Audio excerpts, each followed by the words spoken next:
Hello and welcome to Advice Accreditation Bureau, the comedy podcast that reckons everyone has advice, but not all of it is good.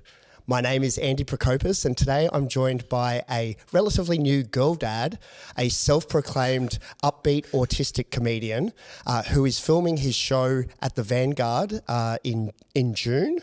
Yes. Yeah, June 29th. June 29.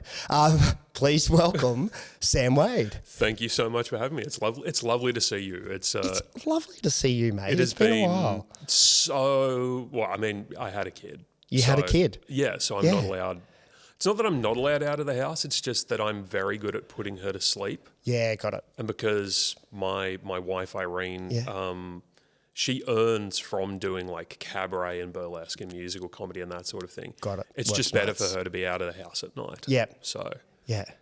God, it's nice to talk to an adult. Well, it is wonderful to have you. And how old is Missy now? Missy is 13 months and a little bit. Oh, wow. Yeah. And I'm going to say that flew, but I'm sure you probably have a different take. No. Well, I mean, yes and no. Yep. Like there's a weird parenting aphorism, which is that the days are long, but the years are short. Yeah. Or the months are short. Yeah. And you do. The days are also short at the moment because she is so advanced and I know every parent is just kind of like, my baby's the most beautiful and they're so smart. But she's 13 months and has a vocabulary of about 40 words and is walking around. Yeah, wow. And sort of dictating our lives. Yeah. Which is, it's beautiful and crazy. Yeah. That's where things are at. Like you say that she's got a lot of words. Like I'm guessing that with such creative focused parents, there's no shortage of chatter around the house. Oh God, we talk to her all the time. Yeah. Like this is one of the things that I'll say in the pro column of having a kid. If you're a performer, it forces you to be present. You learn how to completely shed any sense of shame, of, I'm so worried about what other people think of me, because the most important thing is that baby is entertained and that baby is interacted with and that you're present, because we don't want to ruin her mind with like brain rot and screens and stuff like that. So, and her favourite thing is to read and also be read to. That's fantastic. Yeah. So this kid is already like you just have to be so present and lean into that. Like look, I'm a cis straight white dude. I don't like dancing. Yeah.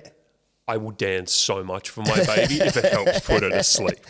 Because you just have to. And all of a sudden, like I'm dancing in public, holding a baby, not giving a single fuck what anyone else thinks, not caring at all, because it's just like, I have to do this for my daughter, who is so much more important. It's incredibly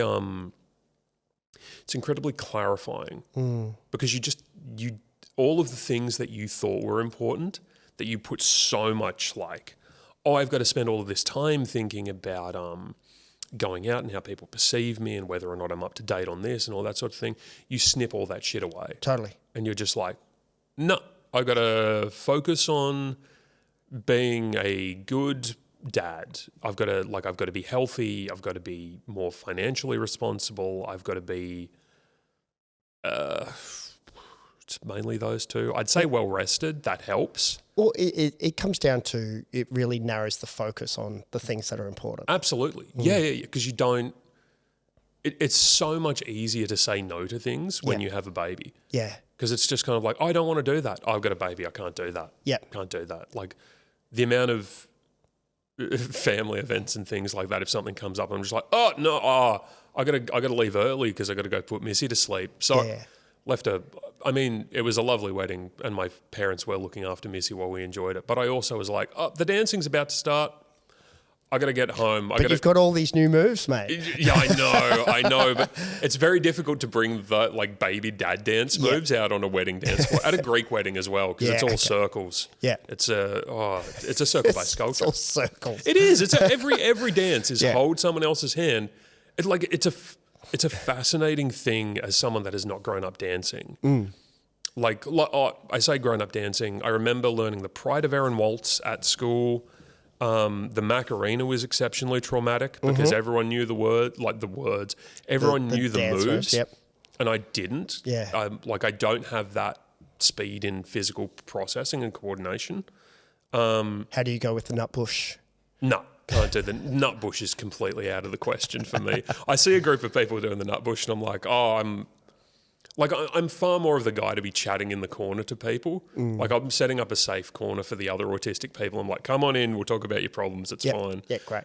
Everyone else over there who likes jet skis and maths, nut bush, that's for you. That's your culture. And you just mentioned, and also I mentioned in the intro, your autism. You were pretty late in life diagnosed, weren't you? You were just in the last few years? No.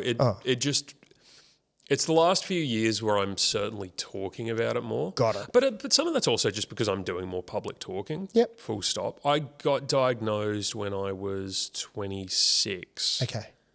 So still quite late in life. Like compared to a childhood diagnosis, because that is so much more. Like, 100% sure my daughter's going to be on the broadening spectrum between both her parents having it and the fact, like, for her first birthday, we took her to the museum and took her there on a train. Yeah. And you've never seen a kid light up that much for a train. And I'm like, oh, okay, cool. That helps. Has she inherited her father's love of sharks? Oh, yes, she has. Yeah. Sharks and also dinosaurs. And look, the stuff I post publicly, that's only a fraction of. I genuinely have dinosaur teeth on my desk, like actual, like a mosasaurus tooth. What is a mosasaurus? Oh boy. There goes the pod. Yeah, I mean, that's it. A special interest. That's all we're doing. A mosasaurus is how do I explain this? It is a giant. No, it is a sea-based reptile.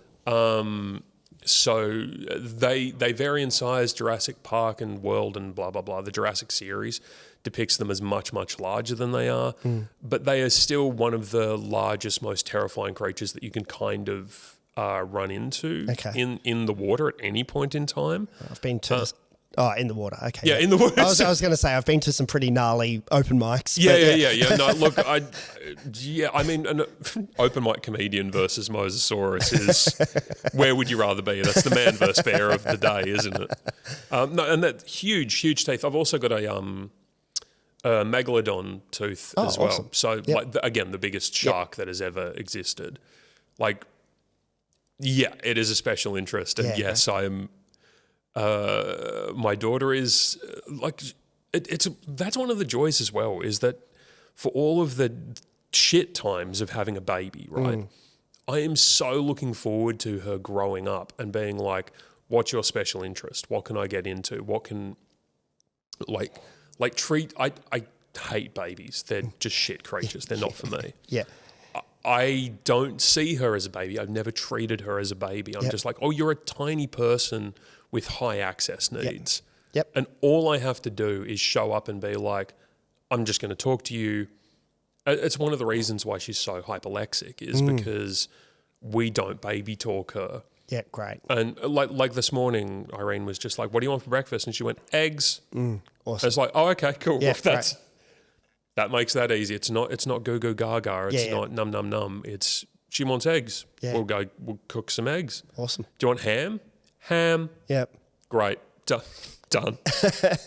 It's crazy. You never really understand how trainable, like Pavlovian trainable humans are until you get to do your own one from scratch. Yep. And now we just get to teach her all that sort of stuff. Awesome. Yeah. And fantastic. Autism's good. I do recommend it. Well, so I, chatting with my psychologist, this is just recently, he's recommended that I get tested for ADHD, autism and bipolar. Oh, wow. Yeah. He's just seen that you've done stand-up comedy and gone, it's going to be one of them. What's this about? But yeah, so I've been to the GP. I've got the referral. I've submitted the referral, and the journey is about to begin. I mean, look, we can save you $3,000 and just peer review you right now. Yeah, if you want. yeah, go for it. Because you are incredibly fit and incredibly diligent, so you have no trouble with. I would say having a disciplined, organised, ordered life where you are focused. So I disagree with that. Oh. Because I don't necessarily think I'm as disciplined as people think I am.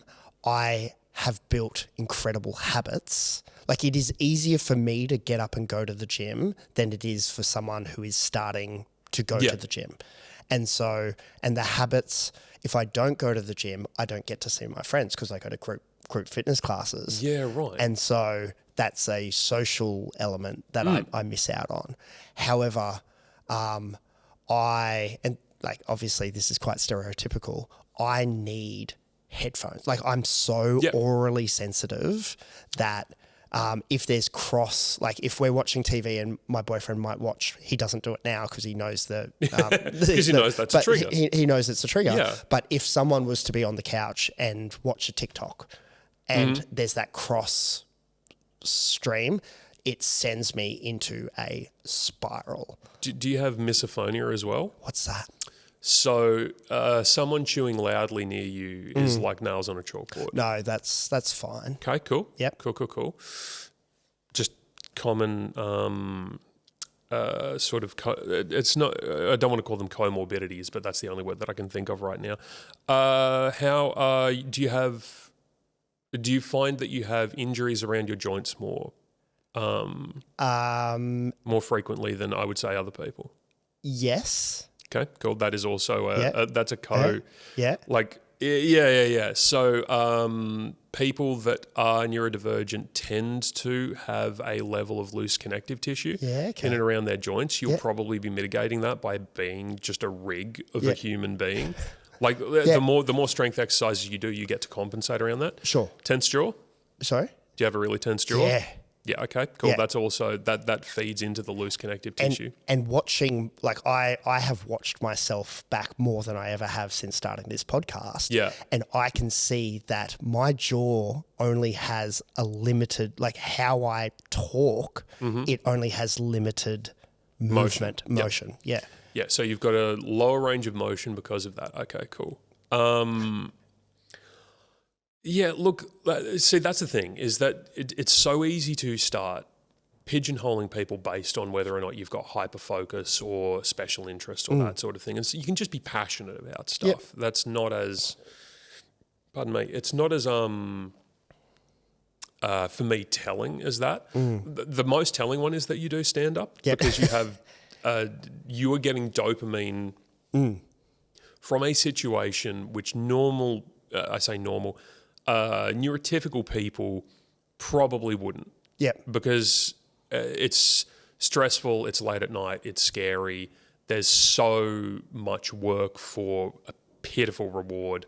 Totally. The money is awful. Yeah. All of those things. And yet there is a compulsion to be like, oh no, I need to get up on stage and do this because when I'm doing that, that's when I feel present. That's when I feel that I'm speaking for myself now. I feel that the most at home with myself when I am on stage talking to people because I'm out of my own way. Yeah. I don't have time to overthink anything because I'm present, because and also once your adrenaline and your cortisol go up, you get calmer because your body is usually running at a deficit. Your brain is going super fast all the time, and your body is going, I can't keep up with this shit. But you inject adrenaline, cortisol, any kind of stimulant. Like I was saying before, like I take so much coffee during the day. Any stimulants that I take tend to calm me the fuck down. Yeah, interesting. That's and that's like another. If you watch someone on cocaine, like a neurotypical person on cocaine, is going to have a base level experience of what it is like to kind of have ADHD and or autism. Yep. Because your brain is all of a sudden moving so incredibly quickly that and your senses are heightened, which is part of where the overstimulation comes in. It's also one of the things that makes it easier for you to do stand-up. Yep. Because you are looking and listening at an audience and taking in so much information faster and with more accuracy and more openness than someone who is having to be like, okay, remember, look at the audience, face the crowd, do that. You're just going, I can see everyone in this room. That person over there, their eyes wandered for a second. Person in the front row's just folded their arms. They're blocking me. Their emotional signals are going closed. Right, cool. Let me go and address this section of the room with blah, blah, blah. Back to you guys who are a little bit more open. But all of that is happening automatically. Yep. Which is interesting because I think this might be where you and I differ as comedians. I wouldn't say I struggle on stage, but I've definitely come a long way. But I started to grow my confidence in public speaking. So I started comedy instead of doing like a Toastmasters or whatever it's called. Gotcha. I did a stand-up course and I loved it, so I kept going. And so whenever I'm on stage, it was ages until I actually made eye contact with the crowd. It was very the huntsman spider is more afraid of you than it was very much that for me. And so I would say everything you just described there as stand-up, I feel that here. Like I feel that in a podcast environment where it's like having a chat and where we don't know, like, I don't know what you're going to say next and I can respond. Whereas you essentially pick up that set of skills and put it in a crowd work scenario. I think I'm still like the everyman where I'm getting much better as time goes on. You've grown so much as a comic. Yeah, but it's still that thing that the opportunity to grow is there. Oh, absolutely. Well, it's one of the best things about stand-up is that you can't win it. Yeah. It is a Sisyphean endeavour. You push the boulder up the hill. The best that you get is that the audience stands up at the end of it and claps. Yeah. And then they leave. Yeah. And it doesn't matter. Like you can't go to the next night's audience and be like, I had a great gig last night. Yeah. Now it's the bar's there already. Totally. It's like, no. You're pushing the boulder up the hill at the start of it every time. See, it's interesting to me because I grew up working in pubs. So for me, crowd work is just baked in. Yeah. Because growing up in a small town, growing up in Nowra, right? Small country town, love it to bits. Definitely not moving back there. Thought I was going to move back there, not. Yep. Every Friday, Saturday night, on a Wednesday night when it's slow, you just have to be on, making sure that everyone is there and looked after and doing all that sort of thing. And if you can pass the time by making someone laugh or just by listening and talking, and it's all that backwards and forwards. Yep. For me, that's just baked in. And I love doing that. That's what the Village Idiot, It Takes a Village, idiot, is about. It's about the format of it is there's a lot more riffing and a lot more crowd work. Great. To build a better future, to sort of unify people and bring people together. But by having that communal experience, it's so easy for us now to be isolated. And I've spent a year and a half really disconnected from my community. Like I loved going out and gigging and hanging out in the green room and being around other comics, because you'd get this as well. When you're around comics that you love, it's just like, oh, this is the best thing ever. Yep. Because we can say anything to each other and it's fine. Totally. It's fine because we understand that there's a joke, there's a context. Comedians talking to other comedians understand that they're always on stage. And it's just like, it's fine. Yep. It's fine. And I miss that sort of stuff, and I miss the connection with an audience and being part of a communal experience and being part of something bigger than I am. Being a dad can be incredibly isolating. Yep. Because I am not my daughter's whole world. Of course. I do not have the tits for it. Yeah. Yeah, I just cannot. She's better now that she eats solids, but the first night that I had to take care of her solo, I had a full meltdown. Yeah. Because I was just like, I don't know what to do. And Irene was gigging. So I was like, I can't even get in touch with you because you are on stage or backstage, and you don't want to message someone when they're in a flow state, creating and trying to have a good time with an audience. You don't want to be like, oh no, I can't. I can't do this anymore. I don't know, because she can't do a fucking thing about it. Yeah, I just have to. You have to adapt and learn and that sort of thing. So I say that by way of I'm so looking forward to coming back to this, because it makes me, the other thing that's really lovely is that the more I have been able to get out and see my friends and perform and have that communal experience, I go back home so happy to be like, great, I haven't seen my daughter in ages. Oh, everything's fresh. I'm not tired of reading the same book over and over and over and over and over. I'm just like, I'm just there to be like, I'm dad now. Awesome. It's, Yeah, beautiful. Yeah. Well, mate, we may move into the advice. Oh yeah, why not? Part of the we're yapping. We are yapping, but it's been great. On deck. I've already saved thousands of dollars, so thank you. But no, so Advice Accreditation Bureau, I ask my guests to bring a piece of advice that they swear by, a piece of advice that presents itself as good, but they think is nonsense, and then we'll tackle a listener dilemma at the end. So, Sam Wade. Yes. What is a piece of advice that you swear by? The number one kind of life lesson or rule that I learned from my dad, certainly the biggest thing that's in my head all the time, that he drummed into my brother and I growing up, is you look after the people that look after you. So my dad used to be a Navy officer. Yep. He left school at 15, went out to see the world, wasn't able to necessarily progress very high in the Navy because he didn't have a school certificate, didn't have any any higher education around that. He genuinely left before he completed his school certificate. So he became, I think, not to get his rank wrong, but I think he became a petty officer, which is about as high as you could get when you're non-commissioned. So his big thing was, I'm in charge of a group of people. I am not beholden to anyone over the top or bigger or that sort of thing. What matters the most is looking after everyone else around me, because I know that when the chips are down, they will look after me. Yep.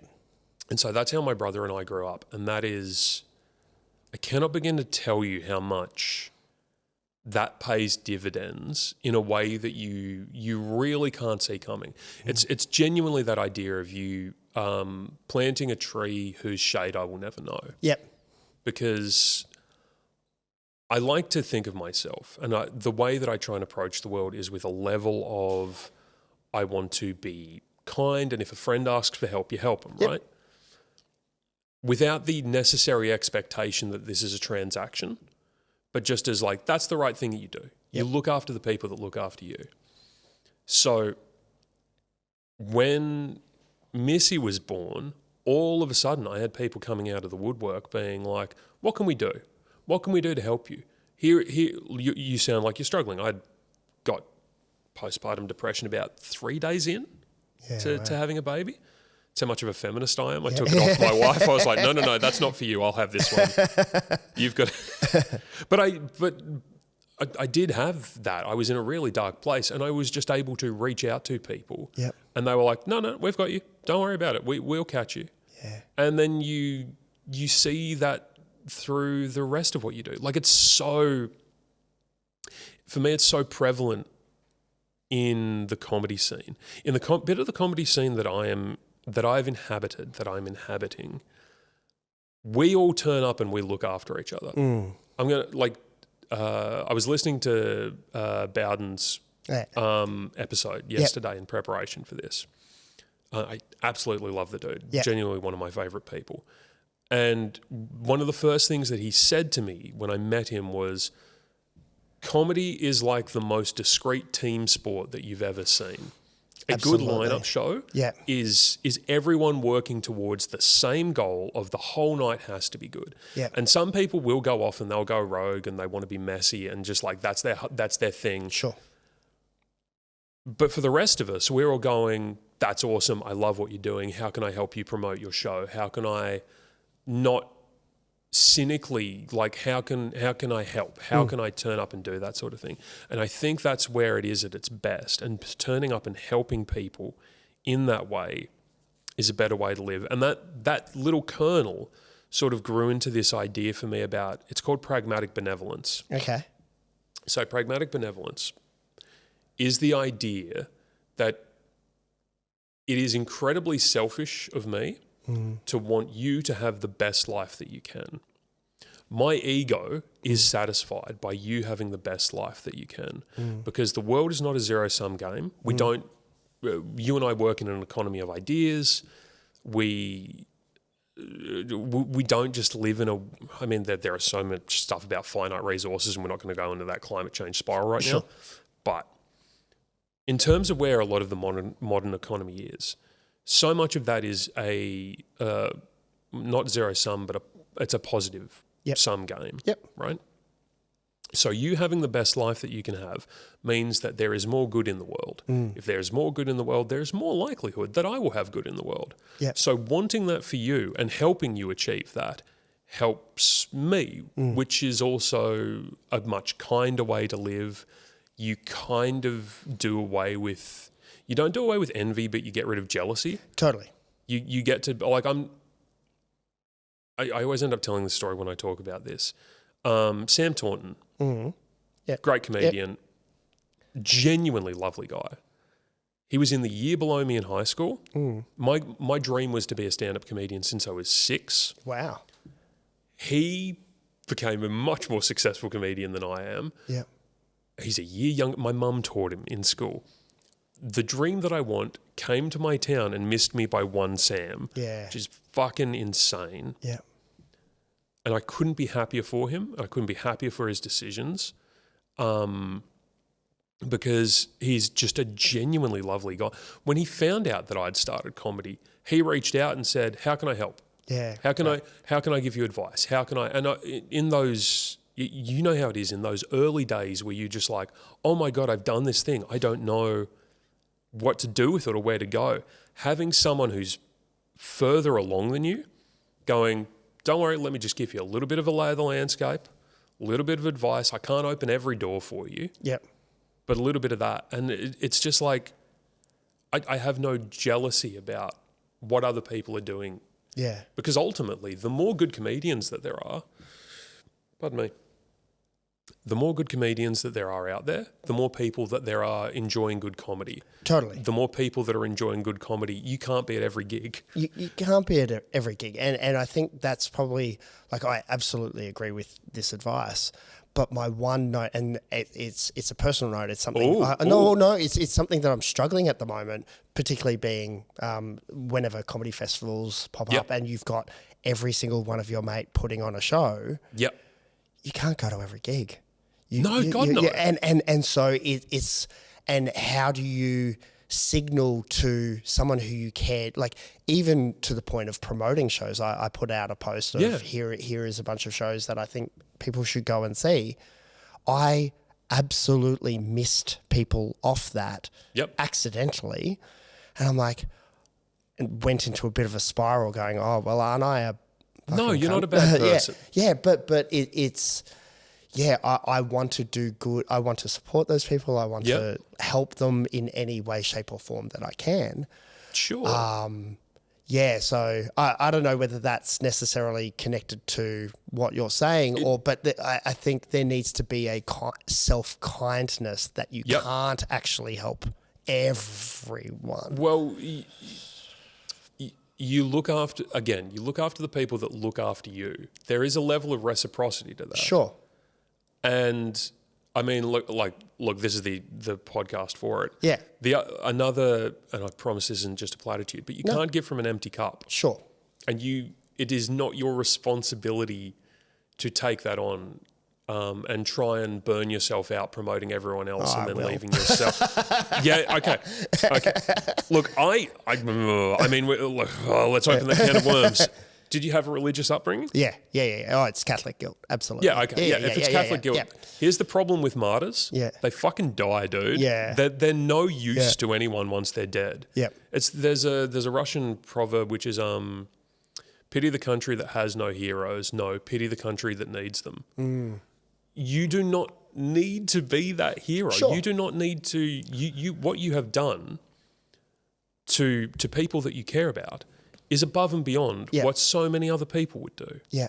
And you can't win every single thing. You can't, not only that, if you listed a good thing about every person and every show and tried to show up to every show, you would be doing your friends a disservice because you would be hurting yourself and burning yourself out. And if you were just looking at that from a promotion perspective, you would be diluting your message so much that your audience would no longer get useful information from you. Yep. That's the pragmatic side of it. Totally. It's go out, do good, be benevolent, want good things in the world. It doesn't mean you have to be naive about it. Totally. It's not all up to me. No, God, no. And, and nor should it be. You're doing me an incredible service by having me on your show at short notice. No, this is I think it's so easy in the creative space to kind of not be able to deal with those kind of compliments and not be honest about that sort of shit. And that's one of the things where I'm just like, no, you are helping me. Yeah. And like there is a level of reciprocity here. I turned up because you were just like, I need a spot filled. And I'm like, I can move shit around. Yep. That's you look after the people that look after you. Totally. And having you on, like, and we had a conversation whenever it was a month or so ago about getting you on before the Vanguard show. And that was absolutely like, if it wasn't going to be today, it was going to be in the coming weeks. Because you have looked after, you have been one of those many people who have been so kind and generous over the years with advice or notes or tags or emceeing big swings or oh God, the faded incident. But no, and so absolutely, it was just a no-brainer to be able to help you out. So I hear what you're saying, and I completely agree with it. Awesome. That's the cosign I need. That's perfect. It is getting approved. That's stamped. That one goes straight through the bureaucracy. Perfect. Shall we move on to the next piece? Yeah. The piece of advice that presents itself as good, but you actually think is bullshit. So this is a very loaded phrase. There's definitely story attached to it. We can do loaded phrase, story, and then kind of chat off the back of that, because for me, the phrase "just get over it," because there are times where you just need to get over it. There are times where you need to snap out of shit, and get out of your own way. The problem that I have with that phrase is that so often that can be said not in a kind like, "Hey, it's okay, don't worry about it." That phrase could be, and semiotically, could be an analog for "don't worry about it." Too often, that phrase is, "I don't want to have to continue dealing with your shit. I don't want you to deal with it either." Like, I'm just going to push this stuff away. I'm not going to bother talking to you about it. I'm not going to engage with it. Or worse, I think that you're a bad person for whatever you are feeling right now, that emotional response that you've had. I think that that's bad and you should feel shame. It's also inconvenient too. God, yeah. Okay, like, I'm here for you for whatever you need, as long as it is convenient for me, or the vibe, or as long as I don't actually have to expend any empathy or connection or I find it often gets said by people who want to be the center of attention, because when they have a drama, you cannot say to them, "just get over it," because they'll go fucking ballistic. It is more likely to be the case that they are saying it to you as a means of controlling the narrative. So the piece I keep coming back to about this, I told you I worked in pubs. Back when I was 26, the year I got diagnosed with autism, these are linked, I got held up at gunpoint. So I was working in a pub at about 3 a.m, cleaning out the pokies. Two guys jumped through the roof. You've seen Lock, Stock and Two Smoking Barrels? No. Have you not? No. I avoid bang bang. Oh. Yeah. Oh, Yeah. look, that's fair enough. Yeah. I get that. Yeah. There's a line in that, guns for show, knives for a pro. Okay. Guy with a gun came down. He was more scared of it than we were. Yep. Guy with a knife couldn't have been more chill. Genuinely a career criminal who was very professional about the way he went robbing us. Really helpful to have on site in that case. But incredibly traumatic event. Yeah, of course. And I was living with Irene's family at the time, and her dad just got sick of me talking about it one day, and he said, "You've just got to get over it. It's been months now. You've just got to get over it." And this was sort of like a family meeting sort of thing. Yeah. Because there was a lot of crises.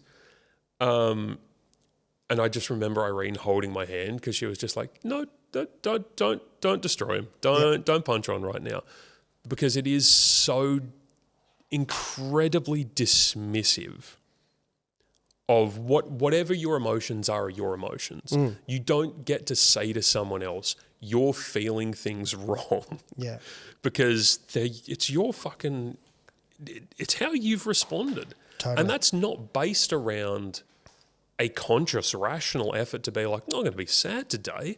It's just your body goes, "I don't have these chemicals," or "I'm really ruminating over something," or if, I would say again, if you're anywhere along the spectrum, you're going to feel that pretty acutely as well, because there are days where your body just goes, "I'm fresh out of the chemicals that I need to be upbeat and okay," and that sort of thing, whether or not you haven't had enough sleep, not enough water, not enough food, you've pushed yourself too hard because you're promoting too many of your friends' shows and going out and seeing them every night. And that's a brutal thing. When I did Melbourne in 2023, I was working my day job during the day remotely while I was down there, doing my show and then trying to see 2 or 3 shows a night. Got it. So I saw, across the 3 weeks I was there, I think I saw about 33 shows.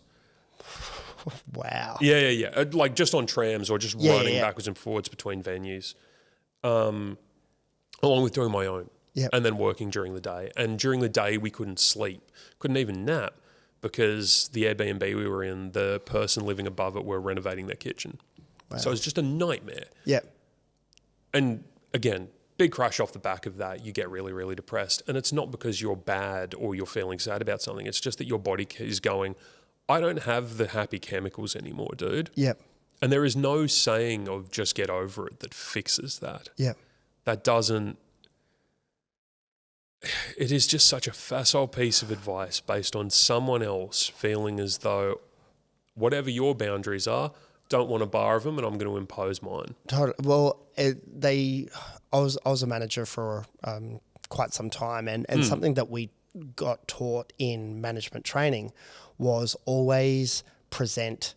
There's one of the many things, but one thing was present how you're feeling, because that is not like that. No one can own that. That is you. You can't present your opinion as fact, but you can present your feeling, your emotions, etc., as fact, because that's there's no argument. There's no argument. How do you say to someone, "Oh, you're not actually sad"? It's like, "Oh, but I am though." Like totally. that is how I am feeling. Checkmate. Suck did libs. Like I am feeling and it's that's one of the things as well that particularly with autism, I find it sometimes difficult to access my feelings in the moment. I've got to process them a little bit more to understand it.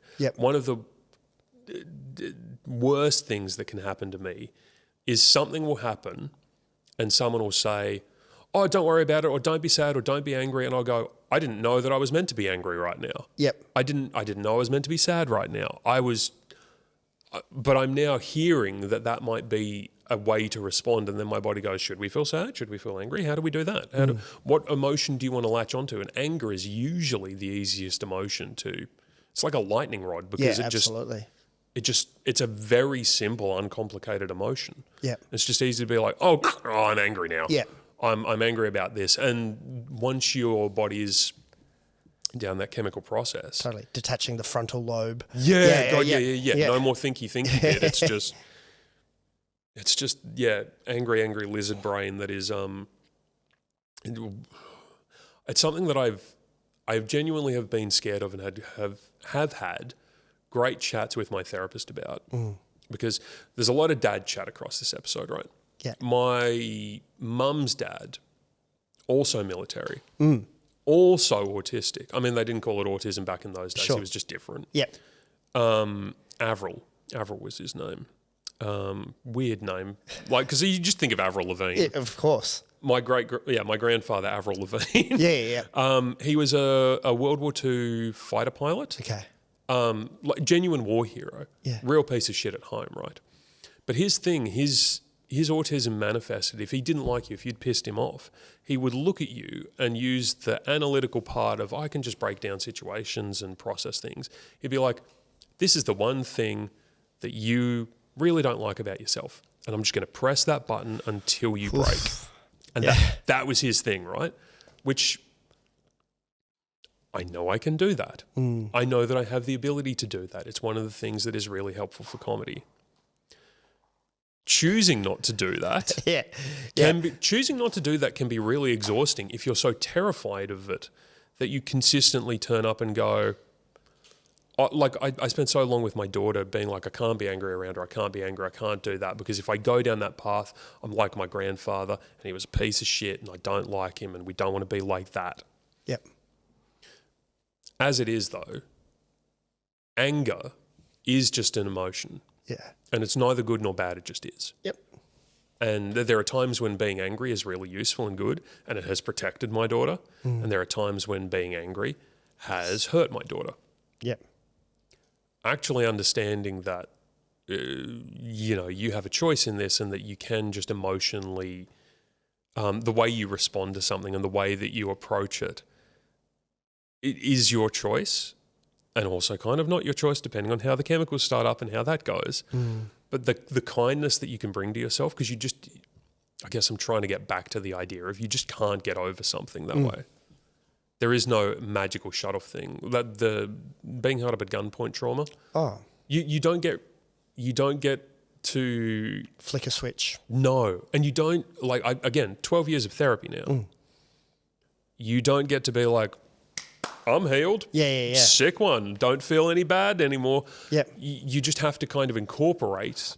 And that's it. It's not a binary fix and broken. It's how do you move on with your life with this piece that will be with you forever. It is a patch on the tapestry that 100%. Yeah. We're all just a collection of quilt. So, exactly. That is being. I was genuinely thinking about that as a metaphor for this last night. Yeah, it's so funny that you've just been able to be like, that's exactly what it is. Yeah.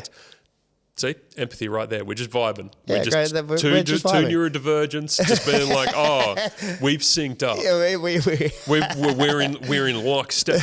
That's a crazy thing that happens as well. Did you game growing up, playing video games? Not really. I played a bit of Mario. Okay, cool. Yeah. That's fine. Yeah. Me and my best mate, a guy called Chris Peacock, we used to play couch co-op like Halo and shooters and that sort of thing. There have been these crazy studies done now that spending time not looking at someone doing the same task, working in parallel towards a common goal, builds mirror neurons. So we would reload things at the same time. And if you ever get caught in a game of charades against us, it's all over. Yeah. Because we're synced. We're in sync. Yeah. But I think that's also something that neurodivergents do more. And so I've got a gym partner, Adam, one of my best mates. Yeah. And it's almost non-verbal how we move. Like, he'll get a bench, I'll get the weight. We know how each other like to train. We'll do, it's a dance.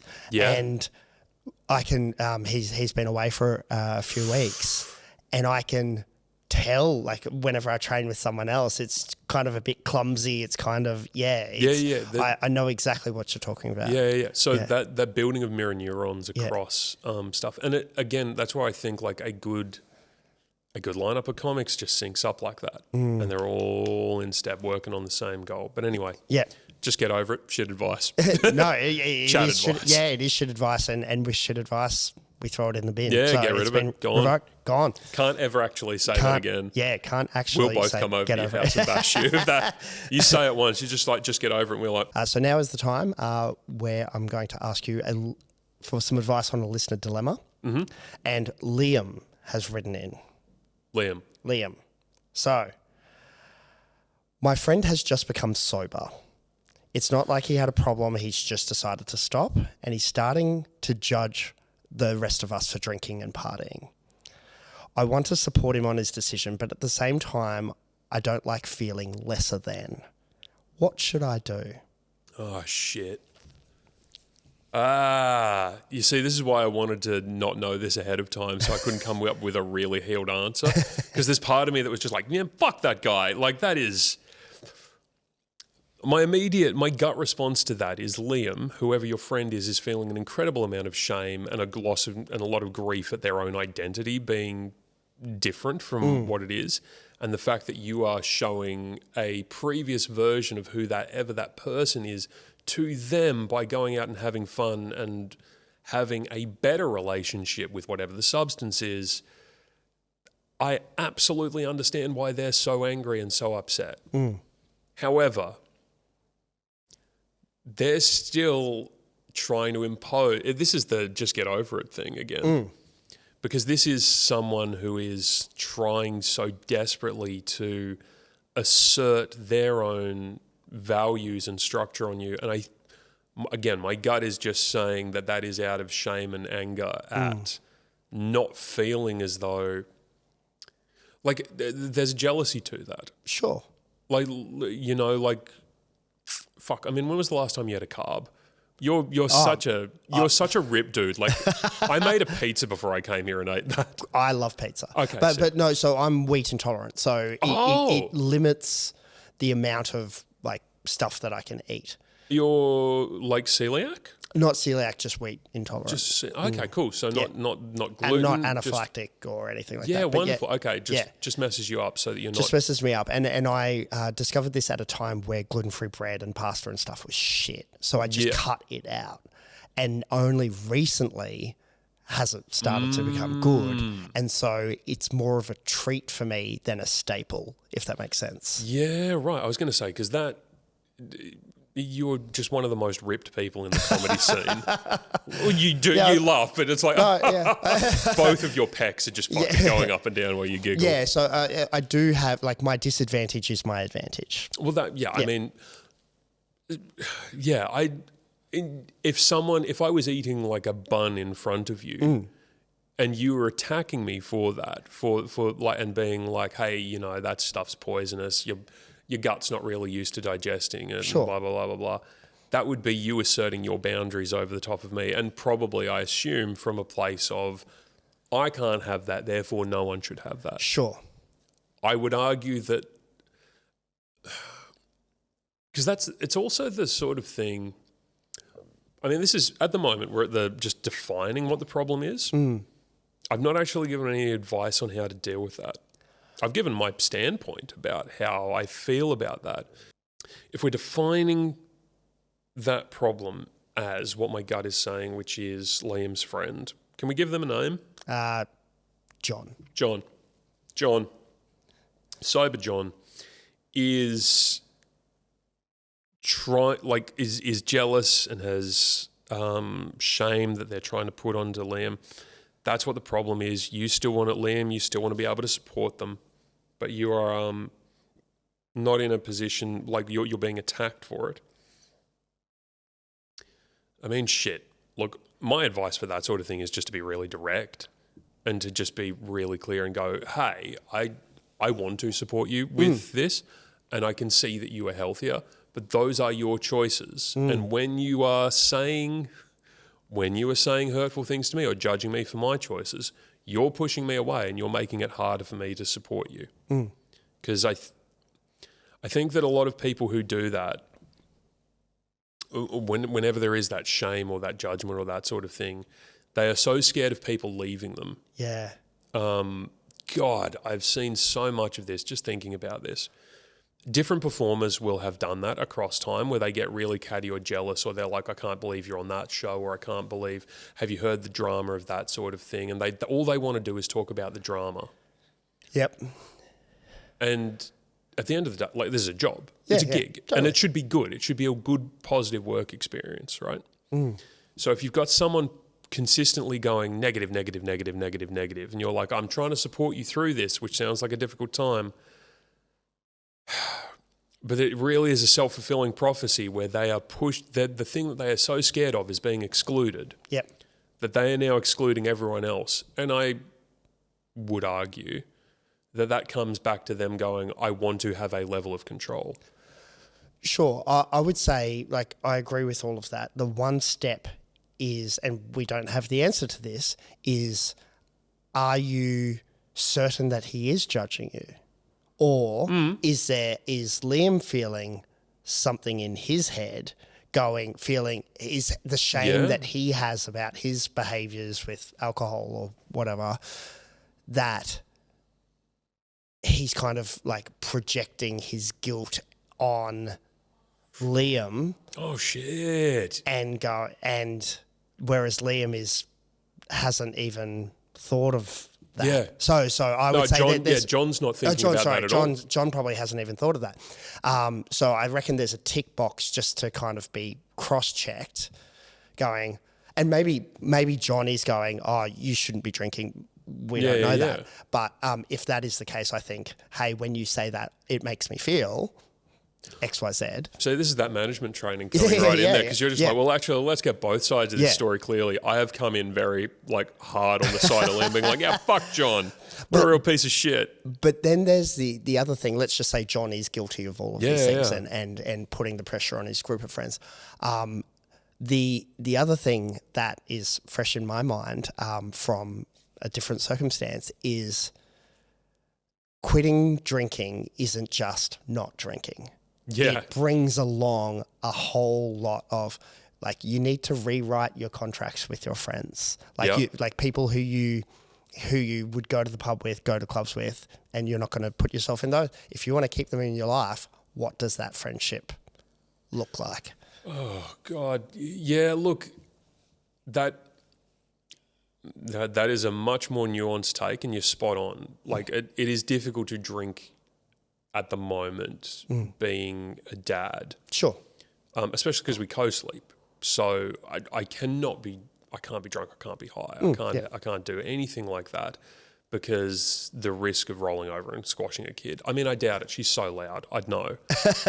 Dude, we measured her volume. She yells at 127 decibels. Oh, wow. That's above industrial deafness. She's louder than a jackhammer. It's fucking insane. Oh, wow. I mean, her mum's Irene and Greek, so it was going to happen. But so, yes, trying to negotiate the rest of the stuff around it. Look, I mean, it's going to sound so trite because there isn't a clear-cut answer with this, but this is a conversation, Liam. You've got to not only acknowledge where you're at, but you've got to acknowledge where John is.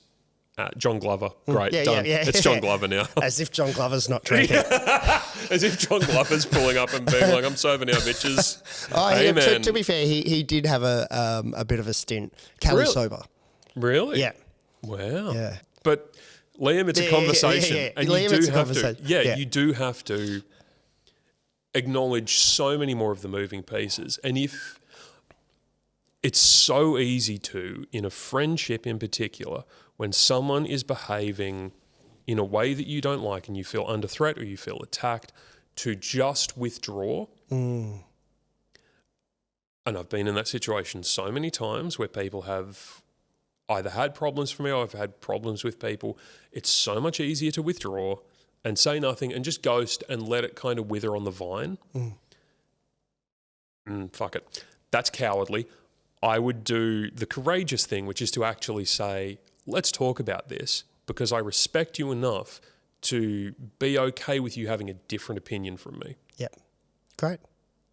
Love that. Beautiful. Choose courage over cowardice. Love that, mate. Approved. Yeah. Wow. What a strong way to Yeah. come back to. Oh, boy. Brilliant. So finally, what would you like to plug, mate? Tell us about the show.